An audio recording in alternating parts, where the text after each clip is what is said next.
নতুন নতুন ধর্ষণের ঘটনা আসছে। আজকে সকালেও দেখা গেছে যে দলবদ্ধভাবে ধর্ষণ করা হয়েছে, তাদের ভিডিও করা হয়েছে এবং সেগুলো সামাজিক যোগাযোগ মাধ্যমে ছড়িয়ে দেওয়া হচ্ছে। ফলে আসিয়ার মতো একটা ছোট্ট বাচ্চা থেকে শুরু করে আপনি জানেন যে অভ্যুত্থানের পরে আমাদের এই যে সরোয়ার্দী উদ্যানেও 65 বছরের এক বৃদ্ধাকেও ধর্ষণ করা হয়েছে। ফলে এর মধ্য দিয়ে কী বোঝা যায়? এর মধ্য দিয়ে এটাই বোঝা যায় যে আসলে ধর্ষণের জন্য কিন্তু আসলে পোশাক দায়ী না, দায়ী হচ্ছে সোসাইটির যে দৃষ্টিভঙ্গি নারীদের প্রতি।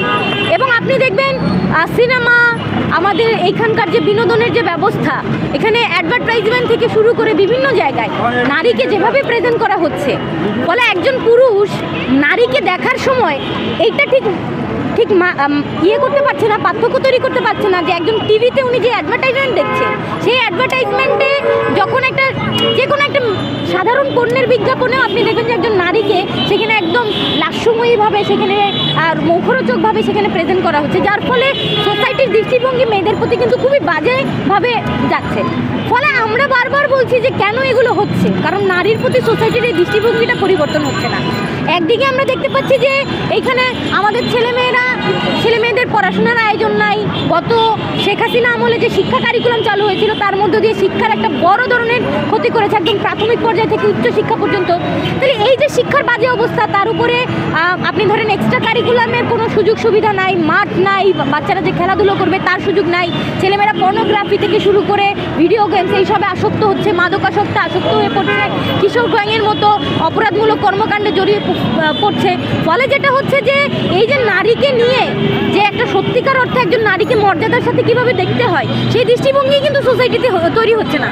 ফলে যেটা হচ্ছে যে একজন নারীকে রাস্তাঘাটে, সেটা সে যেই পোশাকই পরে থাকুক না কেন, একটা ছোট বাচ্চাই হোক না কেন, আপনারা সেই নির্মম ঘটনা জানেন। সেই নির্মম ঘটনা আমার মনে হয় না আমার মুখে বলার কোনো ব্যাপার আছে। আসিয়াকে যেভাবে ধর্ষণ করা হয়েছে, সে একটা 8 বছরের বাচ্চা, মানে সে তো আসলে কৈশোরও পার করেনি, সে এখনও একদমই মানে যুবতীও না সে। ফলে তার সাথে যেইভাবে মানে কি বলবো, মানে বাজেভাবে তার সাথে যেই কুকর্মটা করা হয়েছে, আমার মনে হয় যে এর মধ্য দিয়ে আসলে বোঝা যায় যে আমাদের সোসাইটি, বাংলাদেশের যে পরিপ্রেক্ষিতে নারীর অবস্থানটা কত নিচে, এবং নারীকে দেখার এইখানকার যে দৃষ্টিভঙ্গি প্রত্যেকটা পুরুষের, সেটা কিভাবে কত বাজেভাবে গড়ে উঠেছে। ফলে আমরা বলতে চাই, কিছুদিন আগে আপনারা দেখেছেন যে একটা মেয়ের ওড়না ঠিক আছে কি নাই সে বিষয় নিয়ে তাকে ঢাকা বিশ্ববিদ্যালয়ের মতো একটা জায়গায় সেখানে তাকে হ্যারাস করা হলো, এবং সেই হ্যারাসারে আমরা দেখলাম যে শাহবাগ থানা থেকে ফুলের মালা দিয়ে, হাতে কোরআন শরীফ দিয়ে ছাড়িয়ে আনা হলো। এর মধ্য দিয়ে কি হলো? এর মধ্য দিয়ে আসলে এই যে মোরাল পুলিশিংগুলো, এগুলো কিন্তু আরও বেশি পেট্রোনাইজ হলো। আমরা বলতে চাই যে ধরেন এই যে সিগারেট খাওয়ার ঘটনাটাই আপনি ধরেন, সিগারেট খাওয়া অবশ্যই বাজে ব্যাপার, কিন্তু সেই সিগারেট খাওয়ার জন্য আপনি যখন একজন মেয়ের গায়ে হাত তুলছেন, এমনিতেই আপনি গণঅভ্যুত্থানের সময় জানেন যে মেয়েরা মিছিলের সামনে সারিতে রাখা হতো, কারণ মানে এই ধারণা থেকেই রাখা হয়তো মেয়েরা সামনে থাকলে পুলিশের মার চারটা কম খাবে, পুলিশ হয়তো কম মারবে, কারণ আমাদের মেয়েদের প্রতি যেই শ্রদ্ধাবোধের জায়গা থেকে হলেও কিন্তু 2টা বাড়ি কম দিবে হয়তো।